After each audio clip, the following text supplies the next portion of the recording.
was it? Oh yes, I've regulated it to as fast as it'll go, and it's still losing time.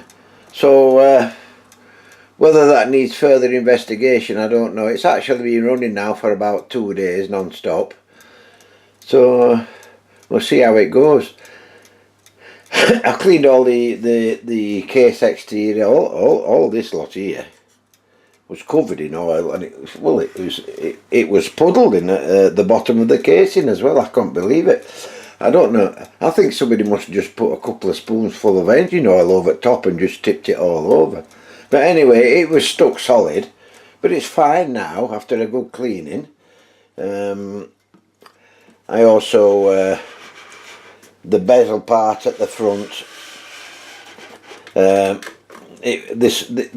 catch there for the bezel wasn't shutting correctly. It's like a sort of a little latch on there, and that was seized up, and that's working fine now as it is. And of course I cleaned all the chrome work, but you can see how this has been polished over the years. And it was presented to a fella called H. Barraclough in appreciation of 45 years service on the British Railways. So there, that's all for now then. I'll say bye for now.